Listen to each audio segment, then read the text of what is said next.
మీ story నిజంగా చాలా inspirable ఉందండి. ఇంకొకటి ఏమంటే సో ఇది మీ జర్నీ కదా! Yes madam. దీనికి ముందు లైఫ్ మీరు అంటే కొన్ని స్ట్రగుల్స్ అయితే ఫేస్ చేశారు రైట్? Yes so madam. అవి ఎలా ఉన్నాయి? సో మీరు ఎలా స్ట్రగుల్ ఫేస్ చేసి ఇంత దూరం వచ్చారు? మేడం కరోనాలో మీకు అందరికీ తెలిసిందే. 2008 హోటల్ మేనేజ్‌మెంట్ చేశాను. హ్మ్. కరోనాలో మొత్తం అన్ని జాబ్స్ పోయిన తర్వాత మళ్ళీ మా ఊరు జగ్గంపేట దగ్గర మలిసాల. హ్మ్. ఆ ఊరెళ్ళి రోజు కూలి అంటే జీవనాధారం గడవాలి గనుక రోజు కూలి మేస్త్రి పని చేసుకుంటుండేవాడిని. హుహు. వాళ్ళిచ్చిన 500, 600 కూలి తెచ్చుకొని మళ్ళీ ఇంటికాడ ఫ్యామిలీకి ఇచ్చుకోవడం. ఫ్యామిలీ అమౌంట్ సరిపోక మళ్ళీ మా మిసెస్ టైలరింగ్ చేస్తూ కొంచెం హ్మ్. ఇబ్బంది పడుతూ గడిపేవాడిని గానీ, ఏదో సాధించాలి, ఏదో చేయాలనే తపన. ఏదో ఓకే. సాధించాలి, చేయాలని తపన. కానీ గడవని పరిస్థితుల్లో హుహు. అంటే ఈ విషయం చెప్పొచ్చో చెప్పకూడదో తెలీదు. మా హస్బెండ్ నన్ను పోషించలేకపోతున్నాడు. హ్మ్. మా హస్బెండ్ నన్నెందుకు అంటే తన వల్ల ఇన్‌కమ్ లేదు. తన వల్ల నేను లాస్ అవుతున్నాను. పిల్లల్ని కూడా సరైన ఫుడ్ పెట్టలేకపోతున్నాను అని చెప్పి వాళ్ళ అమ్మగారింటికెళ్ళి హ్మ్. అక్కడే ఉంటున్నారు మేడం. ఓహ్! మీతో సెపరేట్ అయిపోయారు. సెపరేట్ అయిపోయి. ఓహ్! అయితే నేనొకటే అనుకున్నాను మేడం. హ్మ్. నేను సాధించగలను. నేను చేయగలను. హ్మ్. నేను సాధించగలను తపనతోని ఇప్పుడు ఈ అడుగులన్నీ వేసుకుంటూ వస్తున్నాను. ఓకే. ఈ అంటే హైదరాబాద్ వచ్చినప్పుడు మేడం 2 జతల బట్టలు పట్టుకొని హ్మ్. ఈ హైదరాబాద్ వచ్చాను మేడం. హైదరాబాద్ వచ్చిన తర్వాత ఎక్కడ ఏం చేయాలి? ఎక్కడ రూమ్ తీసుకోవాలన్న విషయం కూడా నాకు తెలీదు. ఇక్కడ సికింద్రాబాద్‌లో ఒక లాడ్జ్‌లో రూ. 200కి బెడ్ తీసుకొని, హుహు. ఆ బెడ్‌లో లగేజ్ పెట్టుకొని మార్నింగ్ మళ్ళీ ఉప్పల్‌కొచ్చి ఉప్పల్లో అడ్డ మీద పనికి నిలబడి నేను హ్మ్. పనికొస్తానని చెప్పి అలా ఇంచుమించు 15 డేస్ ఈ హైదరాబాద్‌లో గడిపాను మేడం. సో ఇంత ఆ! కష్టపడ్డారు. ఇప్పుడు రోజు అడ్డ మీదకెళ్ళి ఎవరన్నా పనికి కావాలంటే నేను పనికొస్తానని వాళ్ళ పనికి అడిగి, హుహుహు. మా ఆ రోజు పనికెళ్ళి, ఆ రోజు 800, 900 వచ్చిన కూలి పైసలతో మళ్ళీ అక్కడ హాస్టల్‌కెళ్ళి వాళ్ళకి 200 హాస్టల్ ఫీజు కట్టి, అంటే హుహు. బెడ్ ఫీజు కట్టి లాడ్జ్‌లో బెడ్ ఫీజు కట్టి, అలా కొంత అమౌంట్ ఎర్న్ చేసిన తర్వాత మళ్ళీ హాస్టల్‌లో జాయిన్ అయ్యి రూ. 5000 హాస్టల్‌లో జాయిన్ అయ్యి, ఇప్పుడు అలా ఒక రూమ్ తీసుకొని బిజినెస్ స్టార్ట్ చేసి ఈ స్థాయికి రావడానికి కొంచెం టైం పట్టింది. కొంచెం టైం పట్టింది కానీ మీరు సాధించారు యెస్ అన్నట్టు. మేడం. సో మీ మీ స్టోరీ వింటే ఎవరికైనా నిజంగా అంటే గూస్ బంప్సే రావాలండి. ఎందుకంటే సరే జీవితం అనేది మొత్తం ఇంకా కొలాప్స్ అయిపోయింది. అయినా మీ ధైర్యం మాత్రం ఆగలేదు. సో జీవితం మీకు కొంచెం అంటే నష్టాన్ని కలిగించిన ఆ టైంలో జీవిత భాగస్వామి కూడా మిమ్మల్ని వదిలి వెళ్ళిపోయిందని అనుకోవచ్చు. అయినా మీరు పోరాడుతూనే ఉన్నారు. Yes madam. So give up ఇవ్వకూడదు అనేదే ఇక్కడ సారాంశం అన్నమాట. హ్మ్. అండ్ ఆల్సో ఇప్పుడు మీ బిజినెస్ ఏదైతే ఉందో రాగి మాల్ట్‌ది ఇప్పుడు సక్సెస్‌ఫుల్‌గా జరుగుతుంది. Yes madam. So next future plans ఏంటి? ఇంకా ఎలా ఇంప్రూవ్ చేయాలనుకుంటున్నారు? ఫ్యూచర్ ప్లాన్ అంటే మేడం ఒక షాప్ తీసుకోవాలి. హ్మ్. ఒక షాప్ తీసుకొని, ఇంకా కస్టమర్స్ ఇప్పుడు 200 ప్లస్ కస్టమర్స్ ఉన్నారు. 200 మెంబర్స్ కస్టమర్స్ కాకుండా మనం ఇంకా వందల వేలలో కస్టమర్స్‌కి ఇంకా మనం ఆ! ఎక్కువ సర్విస్ మంది ఇవ్వగలం. సర్విస్ కస్టమర్స్‌కి రీచ్ ఇవ్వాలి. అవ్వాలి మీరు. మంచి ఫుడ్డు, హుహు. అందరికి హెల్తీ ఫుడ్డు, హ్మ్. లో ప్రైజ్‌లో హ్మ్. అందరికి సర్విస్ ఇవ్వగలి అంటే ప్రతి ఒక్కరు అంటే ఫర్ ఎగ్జాంపుల్ మీరు కార్‌లో వచ్చారు.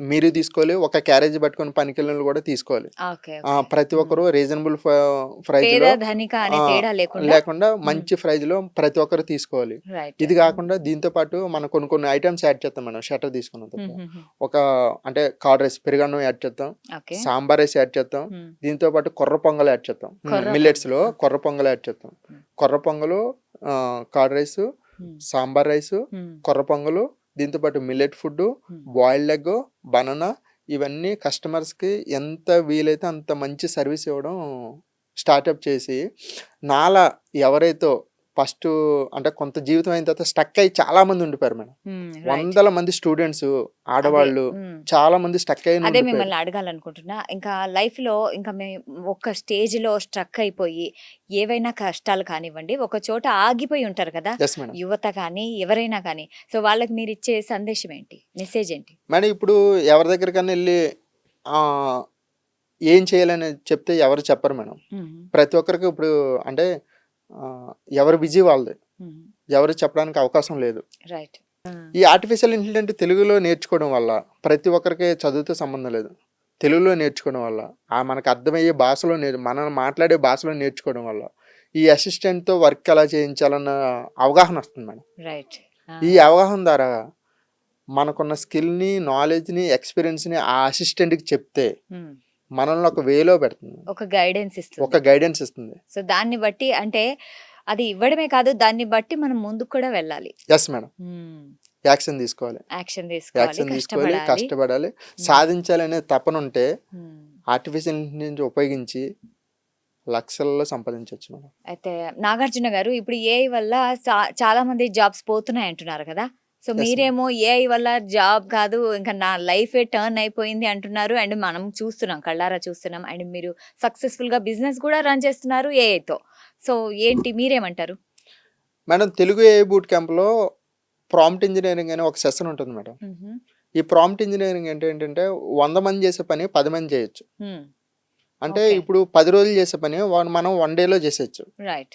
ఈ ప్రాంప్ట్ ఇంజనీరింగ్ నేర్చుకోవడం వల్ల జాబ్స్ పెరుగుతాయి మేడం, జాబ్స్ పెరుగుతాయి ఇంకా అంటున్నారు. పెరుగుతాయి. మ్, ఇప్పుడు ఫర్ ఎగ్జాంపుల్ మనకి ఇప్పుడు 1,00,000 మంది ఏ నేర్చుకునే వాళ్ళు ఉన్నారు మేడం. మ్హూ. మనకు 1 ఇయర్లో ఇంచుమించు 10 లక్షల మంది ఏ నేర్చుకునే వాళ్ళు కావాలి. రైట్. మ్, ఇప్పుడు లేరు, మ్, ఎక్కడా లేరు. నేర్చుకునే వాళ్ళకే డిమాండ్ ఎక్కువ ఉంటుంది. కరెక్ట్. ఇప్పుడు స్కిల్స్ అనేది స్కిల్స్ అని నేర్చుకోవాలి. నేర్చుకునే డిమాండ్ ఉంటుంది. మీకు ఆల్రెడీ మీకు స్టార్టింగ్లో చెప్పాను మేడం, కాయిన్ బాక్స్ నుంచి కెమెరా ఫోన్కి రావడానికి 2 ఇయర్స్ టైం పట్టింది. మ్, ఎస్ మేడం. కరెక్ట్. ఇప్పుడు ప్రతి రోజుకి 20-30 టూల్స్ వస్తున్నాయి, ఏఏ టూల్స్. అవి ఎలా యూటిలైజ్ చేసుకోవాలో నేర్చుకుంటే సో అది మన లైఫ్ ని టర్న్ చేస్తుంది. లైఫ్నే టర్న్ చేసేస్తుంది మేడం. ఎగ్జాక్ట్లీ. జాబ్స్ పోవడం కాదు మేడం, నేర్చుకోకపోవడం వల్ల పోతాయి, నేర్చుకున్న వాళ్ళకి ఇంకా వస్తుంటాయి. Artificial okay. ఇంటెలిజెన్స్ నేర్చుకున్న వాళ్ళు ఇప్పుడు చాలా మంది అవసరం మేడం. మ్, ప్రతి కంపెనీ మీరు చూడొచ్చు, ప్రతి కంపెనీ మ్, ప్రతి ఇండస్ట్రియల్ ఏరియా కూడా ఆర్టిఫిషియల్ ఇంటెలిజెన్స్ నేర్చుకున్న వాళ్ళనే తీసుకుంటుంది. అప్డేట్ అంతా చేంజ్ అవుతుంది మేడం. అయితే ఇప్పుడు లైఫ్లో ఏదైనా సాధించాలి లేకుంటే ఏదైనా పెద్ద జాబ్ బిజినెస్ రావాలంటే ఇంగ్లీష్ చాలా అవసరం అంటారు కదా. సో ఇంగ్లీష్ లేకుండానే మీరు ఇవన్నీ ఎలా నేర్చుకున్నారు? యాక్చువల్లీ మీరు ఒక లెటర్ ఇస్తారు మేడం, మ్, ఇంగ్లీష్లో మాకు పంపిస్తారు, ఒక మెయిల్ పంపిస్తారు. మ్, దానికి నాకు అర్థం తెలియదు. మ్, నేను ఆర్టిఫిషియల్ ఇంటెలిజెన్స్కి చెప్తాను, నాకు ఇది తెలుగులో ఎక్స్ప్లెయిన్ చేసి చెప్పని చెప్పి చాట్ జీపీటీని అడుగుతాను. రైట్. ఆ తెలుగులో చక్కగా వివరించి చెప్తుంది. ఓకే. మళ్ళీ నాకు తెలుగులో మళ్ళీ నేను ఆ మేడంకి నేను మళ్ళీ ఇంగ్లీష్లో రిప్లై ఇవ్వాలని చెప్తాను. మళ్ళీ రిప్లై మళ్ళీ నాకు ఇంగ్లీష్లో రెడీ చేసేస్తుంది. సో ప్రాంప్టింగ్ అనేది ఇంపార్టెంట్. Yes madam. ఆ ప్రాంప్ట్ ఇంజనీరింగ్ అంటే వీడు మాకు చెప్తుంటారు, క్లాసులో చెప్తుంటారు. ఒక అణుబాంబు ఎలా తయారు చేయాలంటే చెప్పదు మేడం ఆర్టిఫిషియల్ ఇంటెలిజెన్స్. చెప్పదు. ఓకే, నా దగ్గర కొన్ని కెమికల్స్ ఉన్నాయి, ఏమేమి కెమికల్స్ యాడ్ చేస్తే ఏమేమి కెమికల్స్ కలపకపోతే అణుబాంబు తయారవుద్దంటే, బాబు నాగార్జున నువ్వు పలానా కెమికల్స్ యాడ్ చేయకు, నువ్వు యాడ్ చేస్తే ప్రమాదానికి గురవుతావు గురవుతావు చెప్పకనే చెప్పేస్తుంది. చెప్పేస్తుంది. అలాగా అంటే దాన్ని ఆర్టిఫిషియల్ ఇంజనీరింగ్ ఉపయోగించడానికి ప్రాంప్ట్ ఇంజనీరింగ్ చాలా ఇంపార్టెంట్. ఆ ప్రాంప్ట్ ఇంజనీరింగ్ నేర్పించడంలో Nikhil sir expert. Nikhil sir మా గురువు గారు మెంటర్. ఇంకా నా జీవితం లైఫ్ చేంజ్ చేసినాయి మేడం. మీరు చెప్తే నమ్మరు, నేను ఇంపాక్ట్లో ట్రైనింగ్ అయినప్పుడు 3వ రోజు సెషన్ జరిగింది. లాస్ట్లో క్వశ్చన్ అండ్ ఆన్సర్ జరుగుతాయి మేడం. ఈ క్వశ్చన్ అండ్ ఆన్సర్ జరిగినప్పుడు ఒక లెటర్ చూపించాను మన జూమ్లో. సార్ ఈరోజు నేను చనిపోబోతున్నాను, నాకు ఈరోజు లాస్ట్ రోజు అని చెప్పేసి మాకు చూపించినప్పుడు ఇంపాక్ట్ ఇంటర్నేషనల్ ఫౌండర్ ఎవరైతే ఉన్నారో గంపా నాగేశ్వరరావు సార్, ఆయన నాకు ఫోన్ చేసి మినిమం 20-25 మినిట్స్ నాకు మాట్లాడాను. ఆ రోజు 20-25 మినిట్స్ ఆ సార్ నాతో మాట్లాడి నన్ను మోటివేట్ చేయకపోతే ఈరోజు మీ ముందు ఇలా నిలబడేవాడిని కాదు. నా లెక్క చాలామంది డిసప్పాయింట్ అయ్యి నేనేమి చేయలేను, నేనేమి సాధించలేను, నా లైఫ్ ఇంతే, నాకేమీ రాదు అనుకున్న వాళ్ళు చాలామంది ఉన్నారు. వాళ్ళందరికీ సజెషన్ ఏంటంటే వాళ్ళందరూ ఆర్టిఫిషియల్ ఇంటెలిజెన్స్ నేర్చుకోవాలి, నేర్చుకోవాలి, ద్వారా తన బిజినెస్ గ్రోత్ స్టార్ట్ చేసి ఏదైనా చేయొచ్చు మేడం. ఎగ్జాక్ట్లీ. మీరు ఎమోషనల్ కూడా అవుతున్నారు. నిజంగా మీరు చెప్పినట్లు ఏదో ఒకటి నేర్చుకొని మనము సరే ఎడ్యుకేషన్ ఉన్నా కూడా ఏది సాధించలేకపోయామని మనం న్యూస్లో కూడా చూస్తున్నాం. చాలా మంది ఆత్మహత్యలు చేసుకుంటున్నారు. కానీ ఓడిపోకూడదు అండ్ ఆగిపోకూడదు. ఈ రెండు మీరు చెప్పే పదాలు ఉంటే సక్సెస్ ఖచ్చితంగా వస్తుంది. కొంచెం టైం పట్టొచ్చు కానీ సక్సెస్ ఖచ్చితంగా వస్తుంది. నిజంగా అండి చాలా ఇన్స్పైరబుల్ స్టోరీ మీది. ఇప్పుడు దీంతో పాటు మేము ఈ ఆర్టిఫిషియల్ ఇంటెలిజెన్స్ ఇంకా ప్రజల్లో తీసుకెళ్ళడానికి కొన్ని వర్కులు చేస్తున్నాం మేడం. ఓకే.